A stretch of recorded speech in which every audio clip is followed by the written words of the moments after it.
हनुमान जी कलयुग के जागृत देवता हैं और श्री दुर्गा माता जी के साथ ही हमेशा आगे आगे चलते हैं। श्री माता की कृपा जिस पर होती है, श्री हनुमान जी की कृपा पहले हो जाती है। अब दोस्तों, वर्ष में 4 बार ऐसा मौका आता है कि जब हम श्री हनुमान जी की कृपा प्राप्त करने का बहुत ही अच्छा अवसर हमारे पास आता है और उसमें हम कृपा प्राप्त कर सकते हैं। 2 अवसर आते हैं नवरात्र के अवसर पर, सर्दी और चैत्र की नवरात्रि, और 2 अवसर आते हैं गुप्त नवरात्रि, जो अप्रत्यक्ष नवरात्रि होती है। दोस्तों, अब इन नवरात्र का अवसर आने वाला है। ऐसे में जो व्यक्ति, जो साधक श्री हनुमान जी की कृपा बहुत ही तत्काल प्राप्त करना चाहते हैं, उनको श्री हनुमान जी का ध्यान करना चाहिए और श्री हनुमान जी का जो पाठ करना चाहिए, और इससे श्री हनुमान जी की कृपा उनको प्राप्त हो जाएगी, क्योंकि नवरात्र आने वाली है। दोस्तों, मेजर टिप्स सिग्नम चैनल में आपका स्वागत है। आपको जानकारी अच्छी लगे तो वीडियो को शेयर करिएगा। दोस्तों, श्री हनुमान जी कलयुग के जागृत देवता हैं और वास्तविक रूप में उनको माना जाता है कि वो वास्तव में हैं। बहुत से भक्तों ने तो उनको देखा भी है। ऐसा माना जाता है श्री हनुमान जी चिरंजीवी हैं और उनको अमरता का वरदान प्राप्त है। दोस्तों, श्री हनुमान जी मनोकामना पूर्ण करने वाले भगवान हैं और ऐसा भक्तों में विश्वास है कि श्री हनुमान जी सबसे पहले मनोकामना पूर्ण करते हैं। इसीलिए श्री हनुमान जी के मंदिर आपको सबसे ज़्यादा मिलेंगे, और जब भी भक्त परेशान होता है तो सबसे पहले श्री हनुमान जी के पास जाता है और इनकी आराधना करना बहुत ही शुभ होता है। दोस्तों, जो 9 दिन नवरात्र के होते हैं, इन 9 दिनों में श्री हनुमान जी की जो भक्त पूजा करता है, आराधना करता है, उन पर विश्वास करता है, उसकी मनोकामना तुरंत पूरी हो जाती है। श्री हनुमान चालीसा पढ़ना बहुत ही मंगलकारी होता है।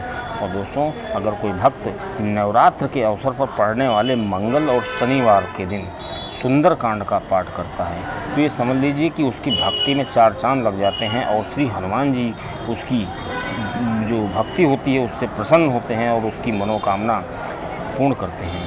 दोस्तों, श्री हनुमान चालीसा का पाठ नवरात्र के अवसर पर एक रामबाण का काम करता है और श्री हनुमान जी की चरणों में भक्त शरणागत हो जाता है। और जो भी मंगलवार नवरात्र के बीच में पड़े, उस नवरात्र के अवसर पर चोला चढ़ाने से भी श्री हनुमान जी प्रसन्न होते हैं, क्योंकि श्री हनुमान जी को लाल रंग बहुत पसंद है।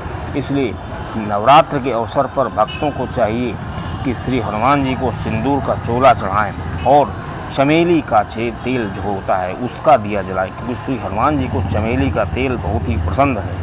दोस्तों, क्योंकि श्री हनुमान जी श्री शिव जी के रुद्रावतार हैं और श्री दुर्गा जी के ये परम भक्त हैं। इसलिए श्री हनुमान जी की कृपा तुरंत प्राप्त होती है, जहाँ पर भक्त जो होता है श्री माता का जो आशीर्वाद प्राप्त होता है।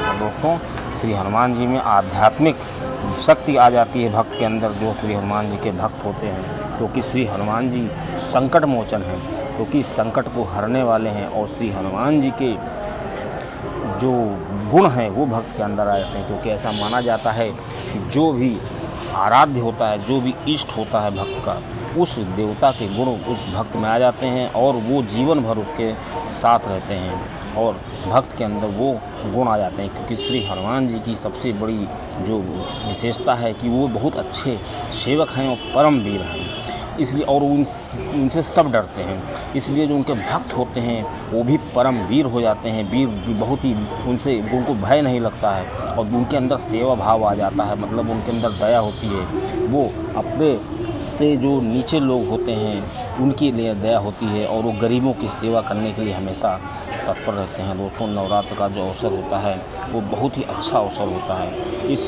समय जो शक्ति होती है साधना का, ये बहुत ही अच्छा समय होता है, बहुत ही प्रभावी समय होता है। इस समय अगर कोई भक्ति करता है श्री हनुमान जी की, तो बहुत पूर्ण रूप से उसको भक्ति प्राप्त होती है। और जो भी भक्त इस मौके पर सुंदरकांड श्री हनुमान चालीसा का पाठ करते हैं, वो बहुत ही धैर्यवान हो जाते हैं, बहुत ही धैर्य उनके अंदर होता है, बहुत ही साहस उनके अंदर होता है। और उस भक्त की जो भी नवरात्र के अवसर पर सुंदरकांड का या श्री हनुमान चालीसा का पाठ करता है, उसकी जीवन की सभी कठिनाइयाँ समाप्त हो जाती हैं। तो सबसे बड़ी बात यह है कि जो भी भक्त श्री हनुमान जी के होते हैं, उनके अंदर आत्मविश्वास बहुत ज़्यादा बढ़ जाता है। इतना आत्मविश्वास बढ़ जाता है कि उनको जीवन बहुत ही सरल लगने लगता है।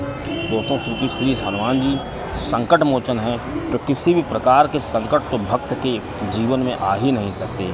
लेकिन ये ज़रूरी है कि श्री हनुमान चालीसा का पाठ नियमित किया जाए और पूरे शुद्ध उच्चारण के साथ करें। और एक चीज़ और ध्यान रखें, श्री हनुमान चालीसा का पाठ जब भी करें तो उसका एक निश्चित समय होना चाहिए। सुबह सुबह करें एकदम मॉर्निंग में, तो बहुत ही शुभ होगा। अगर दोनों समय कर पाएँ तो बहुत ही अच्छा रहेगा।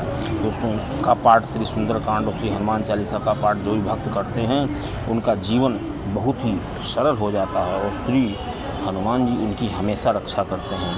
दोस्तों, जो भी भक्त श्री हनुमान जी के होते हैं उनकी जो भक्ति होती है वो और ज़्यादा बढ़ने लगती है और उनकी श्री हनुमान जी के प्रति निष्ठा, भक्ति के प्रति, आध्यात्म के प्रति उनका जो लगाव होता है वो बढ़ता जाता है और उनके जो भक्त होते हैं बहुत ही बलशाली हो जाते हैं, क्योंकि श्री हनुमान जी अजर और अमर हैं और उनका जो स्मरण करता है उनके अंदर शारीरिक विकास होता है, उन भक्त के अंदर मानसिक रूप से उनका विकास होता है और उनका स्वास्थ्य का लाभ होता है। क्योंकि मनुष्य जो होता है उसकी आधी बीमारियां तो मन से होती हैं और जिसका मन बिल्कुल चंगा हो जाता है उसको कोई रोग नहीं घेरते हैं और ब्रह्मांड की शक्तियाँ उसकी रक्षा करने लगती हैं और भक्त के अंदर बहुत ही ऊर्जा आ जाती है और भक्त बहुत ही ऊर्जावान हो जाता है। और दोस्तों, इस प्रकार श्री हनुमान जी का जो ये तंत्र है, जो भगवान जी के हनुमान जी की ये विशेषता है कि अपने भक्तों की हमेशा रक्षा करते हैं। क्योंकि श्री हनुमान चालीसा में बताया गया है कि संकट ते हनुमान छुड़ावे, मन क्रम वचन जो ध्यान लावे। मतलब वो भक्त जो मुसीबत में श्री हनुमान जी को याद करता है तो श्री हनुमान जी उसको तुरंत छुड़ाने के लिए आते हैं। छुड़ाने का मतलब है कि वो भक्त की समस्या जहाँ पर होती है वो ऑन स्पॉट पहुँच करके भक्त की समस्या को सुलझाने का प्रयास करते हैं। दोस्तों, ऐसा बहुत बार देखा भी गया है और जो श्री हनुमान जी के भक्त होते हैं उन्होंने ऐसा अनुभव भी किया होगा।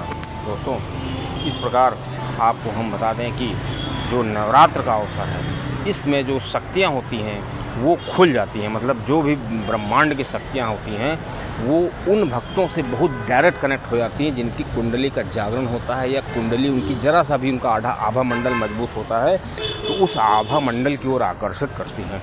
और ऐसे में श्री हनुमान जी जागृत देवता हैं और उनकी जो शक्तियां हैं, उनकी जो आभा मंडल, उनकी जो तरंगे हैं वो भी जागृत हैं। तो जागृत तरंगें तत्काल रूप से उस भक्त की कुंडली की तरफ आकर्षित होती हैं। ये समझ लीजिए कि जो भी भक्त पहले से श्री हनुमान जी की पूजा करते हैं या श्री शिव जी की पूजा करते हैं तो ऐसा करने से माता की पूजा करते हैं तो उनकी कुंडली का जागरण होने लगता है और उनके जो चक्र होते हैं खुलने लगते हैं। और जब चक्र थोड़ा भी खुल जाते हैं तो क्या होता है कि उनका सहसा चक्र सक्रिय हो जाता है, आज्ञा चक्र सक्रिय हो जाता है। इससे जो भक्त होता है उसको ब्रह्मांड की शक्तियाँ आकर्षित करने लगती हैं और यही शक्तियाँ जो होती हैं मनुष्य के बदलाव करने लगती हैं, मनुष्य के आवाज़ पे, मनुष्य की बोलचाल और मनुष्य का जो तौर तरीका बात करने का है, उसका जो आत्मबल है, मतलब वो चीज़ों जो विज्ञान उन पर कभी पता ही नहीं लगा पाता है, जो भावनाएं होती हैं, मन होती हैं, इनको विज्ञान नहीं जानता है, उन चीज़ों को, उन पदार्थों को जो शक्तियाँ होती हैं वो बहुत ही ज़्यादा आकर्षित करती हैं। और इस आकर्षण से क्या होता है कि भक्त को बहुत ही लाभ होता है और ईश्वर के दर्शन होते हैं, ईश्वर के करीब आ जाता है।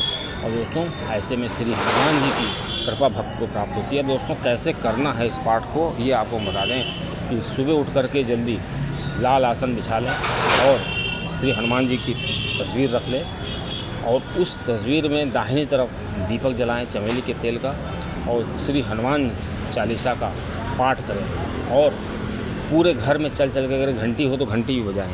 इससे क्या होगा कि श्री हनुमान जी की कृपा उस भक्त को प्राप्त होगी। और नवरात्र के अवसर पर उसके बाद आप चंडी का पाठ कर सकते हैं और जो पूजा पाठ करते हैं उसको भी कर सकते हैं। दोस्तों, इस प्रकार जो ये नवरात्र का अवसर है, इस अवसर पर बहुत ही ज़्यादा फलदायी हो सकता है जो भी भक्त इस चीज़ पर विश्वास करते हैं। दोस्तों, बेसन के लड्डू आप चढ़ा सकते हैं, श्री हनुमान जी को चना का प्रसाद लगा सकते हैं, ये बहुत ही मंगलकारी होगा। भोग शुद्ध होना चाहिए और जो हनुमान मंदिर में जा कर के श्री हनुमान जी के सिंदूर और उनको प्रसाद बांट सकते हैं और सिंदूर चढ़ा सकते हैं, चोला चढ़ा सकते हैं। श्री हनुमान जी उन भक्तों से बहुत प्रसन्न होते हैं जिनके अंदर सेवा भाव होता है, क्योंकि श्री हनुमान जी बहुत अच्छे सेवक हैं। तो अगर कोई भक्त श्री हनुमान जी की कृपा नवरात्र में प्राप्त करना चाहता है तो मंदिर में जाकर सफाई कर सकता है, मंदिर में प्रसाद बांट सकता है, मंदिर में किसी भी तरह का कोई संकल्प लेकर के काम कर सकता है। अब दोस्तों, ये सबसे महत्वपूर्ण बात है कि जब भी हम कोई पाठ करें तो उसमें संकल्प जरूर लें। संकल्प लेने से क्या होता है कि मानसिक शक्ति जागृत हो जाती है, आध्यात्मिक जो रूप से मनुष्य तैयार हो जाता है। और अब जैसे संकल्प लेने का तरीका नहीं मालूम है तो आपको बताएं, आपको एक हाथ में जल लीजिए, अक्षत लीजिए, फूल लीजिए और संकल्प लीजिए। ये कहिए श्री हनुमान जी से कि मुझे शक्ति दीजिए, मैं आपका हनुमान चालीसा का पाठ नवरात्र भर करने का संकल्प लेता हूँ। और जो भी आप करना चाहते हैं, प्रसाद बांटना चाहते हैं या दान करना चाहते हैं, जो भी करना चाहते हैं वो आप बताइए।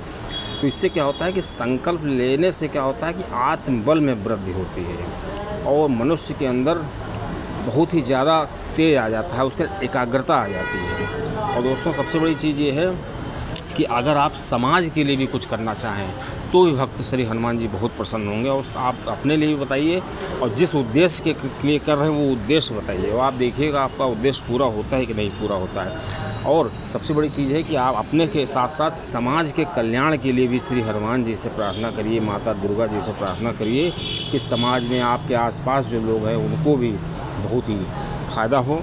इस प्रकार श्री हनुमान जी की आपको दुगनी कृपा प्राप्त होगी, क्योंकि जो भक्त दूसरों के लिए जीता है, दूसरों की भी सुनता है, श्री हनुमान जी उनसे बहुत प्रसन्न होते हैं। खासकर माता, क्योंकि जो माता होती है उनके सभी बच्चे हैं।